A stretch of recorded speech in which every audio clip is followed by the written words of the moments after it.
Again, everybody, with head coach David Dean, Mitch Gray here with our signing day special.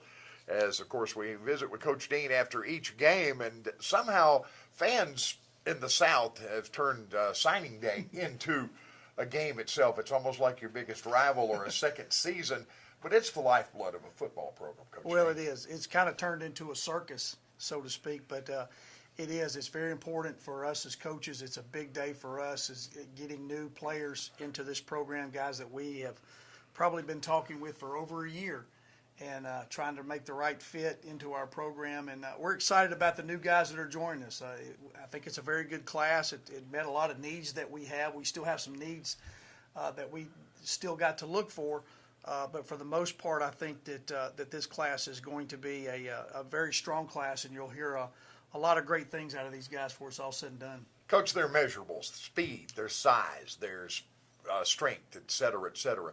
You also look for more than just the measurables, do you not? Well, we do. You know, we do a lot of background check on character. We do a lot of background check on how they are in the schools, how they are in the community, because we want to bring those type players in that everybody in this community and this school can be proud of. But the other thing that we like to look for is leadership and how they are from a success standpoint. And you know, we were talking earlier. We've got 6 guys on this list that won a state championship. We've got another 2 or 3 that played for a state championship, so they're winners. They know what it takes to win each and every week. They know how to prepare, and they know how to make runs deep into the season.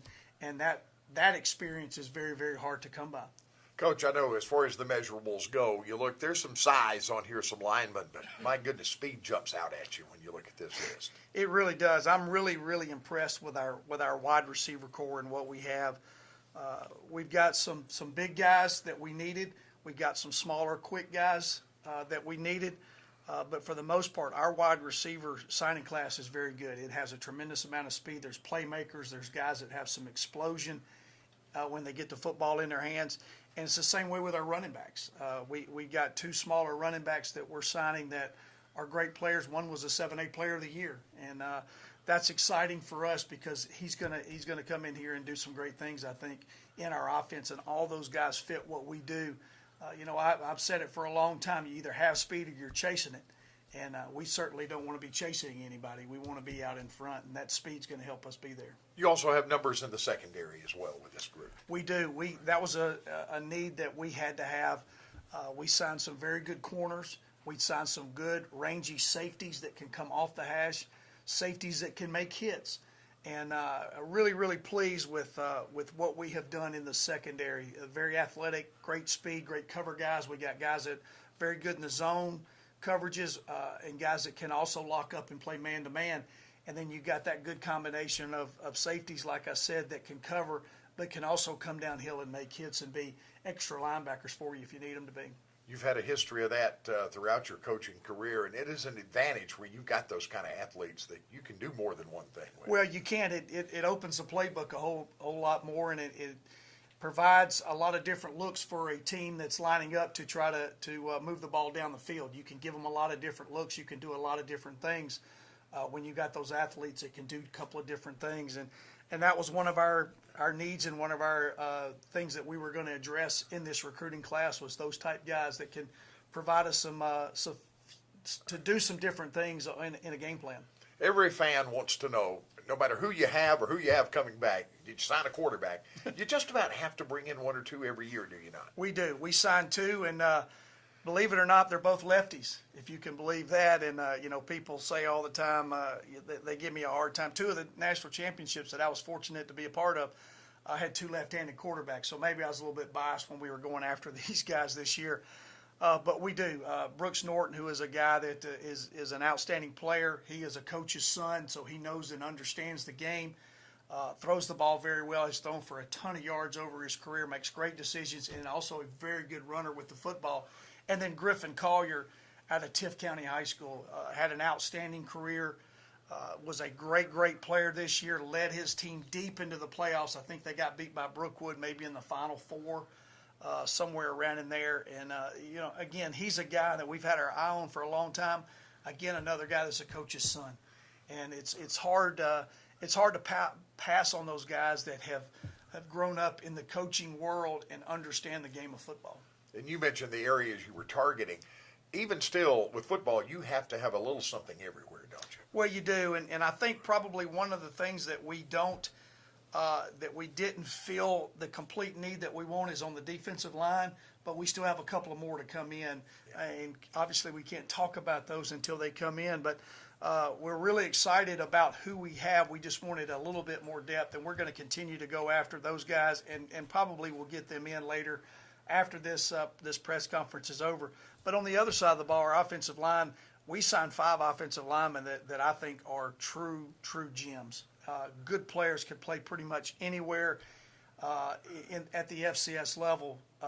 Good quickness, strength, size, guys that can pass block and also run block, which is what we're going to be obviously doing with our offense. So I think we did a great job of addressing our offensive line and our defensive line, but again, our defensive line, we need a few more guys. You got to have those guys healthy, and that's what hurt us down the stretch. When we lost our 2 tackles later in the year, you could tell it was a little bit of a letdown on our defense because we lost those 2 guys inside and lost some depth. We don't want to have that happen again. Above and beyond everything else, as we look down this recruiting list, and fans here on UWGsports.com, everything's there, a bio on everybody that's signed, sealed, and delivered. There's one youngster, I think a transfer, who is from Mississippi, and everybody else is in this state. They play pretty good high school football in Georgia, don't we? Well, they do, and that's one thing that we were going to recruit. The players in the state of Georgia understand football. It's a passion for them. They're very, very well coached. All of the coaches in high school in the state of Georgia are very good coaches, and when you get those guys, you know that they've been coached well, that they've got a good basis of the fundamentals, and we can just kind of take it from there. But the football's so good, why leave? And I know Alabama's in state, and we'll probably continue to recruit Alabama, but our focus, again, was in the state of Georgia this year. And I think that everybody in our class is coming from the state of Georgia, except for, as you mentioned, one, and then possibly one that we have a little bit later that's coming from out of state as well. But they're all high school kids. They're all in the state of Georgia, and truly they're all good players and winners. They get a little investment, a little equity into the program that way, do they not? They do. And again, you're recruiting guys that understand the game of football and have a passion for it. And when you have a passion for this game, that's something that's hard for a coach to instill into a guy. You can get him to go out and practice hard, but does he have that passion to maintain it? Not only game after game and practice after practice, but year after year. In the state of Georgia, they do that. And that's one of the reasons why we like to keep these guys in the state. I know you'd like to say some things about your coaching staff, some transition, as we always seem to have at this time of year. It's the nature of the animal, but you and this staff has worked. You have really put in the midnight oil and any other cliche we could throw out there. Well, if I can brag on this staff, we were down 3 coaches. And so us going on the road, and I say us, our coaches, our assistant coaches, they did an outstanding job. Darius Safford basically took over everybody on the defense and was recruiting all those guys on the defense. Can't say enough about what he has done in signing this defensive class. Caden Cochran, who was thrust into the recruiting coordinator position after Rick left. Sam Gregg has done a great job of recruiting. You also look at Cody Kennedy and what he has done. And then we've got some help with our graduate assistants in Dallas Dickey and Trey Queso, Ken Hale. We were down 3 guys, and to be able to come up with this class down 3 guys, that says a lot for the way that these guys recruit, and not only that, but what they feel about this institution and how they present this school and this program and this institution. It says a lot, and this body of work goes to those guys being down 3 and to be able to bring this class in. Extremely, extremely proud, and I can't thank them enough. And I know all the fans, if you have an opportunity, you need to thank those guys because it has been tireless. They have worked extremely hard, and they brought in a very good class being shorthanded. And you have a good product to sell as well. The university, the program, the community I would think that raises some smiles out of not only the kids but mom and dad when you walk in the living room. Well, if we can get kids on campus and get them to see not only how nice our campus is, but our facilities, our stadium and our weight room and our meeting rooms, and number one, the people that they're going to be around every single day, it sells itself. And if we can get them on campus, we got a good shot at bringing guys here after we have signed them. I think we brought in 36 high school kids, and I think 29 of them decided to come to school here. So that, again, that's a pretty good percentage. But it also makes it easier after they leave this campus to go back into their school or go back into their house and sit down in front of their parents, sit down in front of the recruit and say, this is what you had. Remember the people that you were around every day. Remember all the good things that go with our institution. And again, it's all because they were here and they see it firsthand. One last thing before we finish and wrap it up, Coach. A couple of these guys are mid-year guys, but I get the feeling you can't wait for early August to see these guys walk in here for real. Well, there's no question. That's, this is always kind of like Christmas to us, bringing these new guys in and how they're going to fit.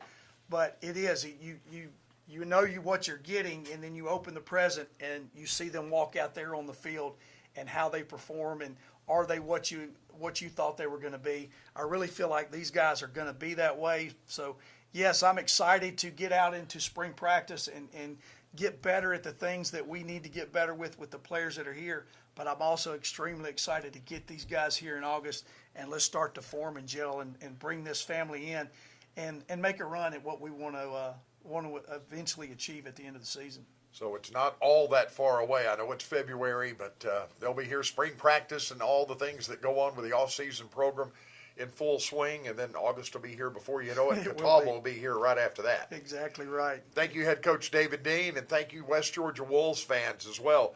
Check out everything UWGsports.com about this group of young men that are going to be wearing the blue and red coming up when September rolls around. For Head Coach David Dean, Mitch Gray saying thanks for joining us today, and go Wolves.